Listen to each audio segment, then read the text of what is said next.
போன எபிசோடில் பாலா பெட்ரோல் பேயோட உயிர் ரகசியத்தை கண்டுபிடிச்சி வச்சுருந்தான். அதுக்கப்புறம் இப்போ என்ன நடக்குன்னு போய் பார்ப்போம். மறக்காமல் சேனலை சப்ஸ்கிரைப் பண்ணுங்கள். அந்த பெட்ரோல் பேயை தன் வீட்டுக்கு கூட்டிக்கிட்டு போனவன் பெட்ரோல் பேய்கிட்ட, டே எலும்பு பயலே, நீ என்னை எதுவும் பண்ணிடாத புரியுதா? நான் நைட்டு ஒத்தையாக தூங்குவேன். நைட்டு ஒத்தையாக தூங்கிக்கிட்டு இருக்கும்போது நீ என்னை எதுவும் பண்ணக்கூடாது, புரிஞ்சிக்கோ. அப்போனா தான் உன்னால் இங்கே இருக்க முடியும். இல்லைன்னா நான் உன்னைய இங்கேருந்து விரட்டிடுவேன் அப்படின்னு பேய்கிட்ட அவன் சொன்னான். அதுக்கு அந்த பெட்ரோல் பேயோ, தம்பி இல்லை, நீங்கள் இப்போ எனக்கு எஜமா. நானே சுடுகாட்டில் காடு மேடுன்னு அலைஞ்சிக்கிட்டு இருந்தேன். நீங்கள் உங்கள் வீட்டில் வந்து என்னை தங்க வச்சுருக்கிறீங்க. இந்த பாக்கியம் யாருக்கு கிடைக்கும்? நான் உங்களைய ஒன்றும் பண்ண மாட்டேன். நீங்கள் நிம்மதியாக தூங்குங்க, என்னைய பற்றி கவலையை விடுங்க அப்படின்னு சொல்லிச்சு.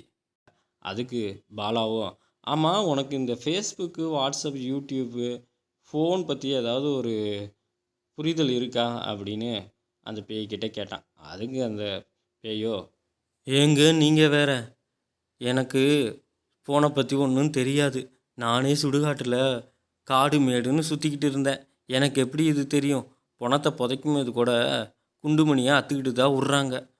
செல்ஃபோனெல்லாம் எனக்கு எப்படி கிடைக்கும் அப்படின்னு பெட்ரோல் பேய் பாலாக்கிட்ட சொல்ல, பாலாவும் அதுக்கு சந்தோஷமா, அடடே, இதுக்கு ஒன்றுமே தெரியல போல், நாம் இதை எப்படியாவது ஏமாற்ற வேண்டியது தான். ஏய் இங்கே பாரு, நீ என்னை ஏதாவது தொந்தரவு பண்ணுனீன்னா உன்னோட உயிர் ரகசியத்தை இந்த ஃபோனில் போட்டு வச்சுருக்கேன். அப்புறம் ஏதாவது பிரச்சனைனா நான் எல்லாத்துக்குமே அனுப்பி விட்ருவேன். அப்புறம் பார்த்துக்கு, வரவங்க போகிறவங்களாம் உன்னை பற்றி தெரிஞ்சுக்கிட்டு உன்னை அடிமையாக்க ஆசைப்படுவாங்க. இப்போனாவது எனக்கு மட்டும்தான் நீ அடிமை.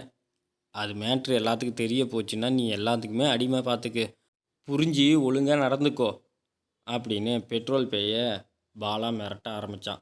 உடனே அந்த பெட்ரோல் பேய், சரி சரி, நான் காலத்துக்கு உனக்கு விசுவாசமாக இருக்கேன் அப்படின்னு பெட்ரோல் பேய் சொல்ல, அதுக்கு பாலாவோ, நீ பேசிக்கிட்டே இருக்கிற, செயலில் ஒன்றும் காமிக்க மாட்டேங்கிற, எங்கே மண்டி போட்டு காமி அப்படின்னு சொல்ல, பெட்ரோல் பேய் மண்டி போட்டு தான் விசுவாசத்தை காமிச்சிது. அதுக்கு பாலாவோ, பரவாயில்லையே, நல்ல விசுவாசமாக தான் இருப்ப போல், இதை கடைசி வரைக்கும் நீ பின்பற்றணும் அப்படின்னு பேய்கிட்ட சொன்னான்.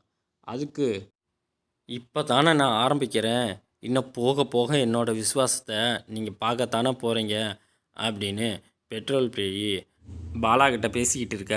பாலாவோ அங்கேருந்து கிளம்ப ஆரம்பித்தான். அப்போ பெட்ரோல் பேய் தனியாக நின்றுக்கிட்டு இருந்த பெட்ரோல் பேய், அடே இருடா, நான் உன் கூட தானே இருக்க போகிறேன். இனிமேல் நானும் உன் ஃபோனை எடுத்து பார்த்து நீ சொன்ன வாட்ஸ்அப்பு, ஃபேஸ்புக்கு, யூடியூப்பு எல்லாத்தையும் நானும் கற்றுக்க போகிறேன். அதுக்கப்புறம் என்னோடய ரகசியத்தை நான் அழிச்சிட்டு அதுக்கப்புறம் வைக்கிறேன்டா உனக்கு ஆப்பு அப்படின்னு பெட்ரோல் பேய் தனியாக பேசிக்கிட்டு இருந்தது.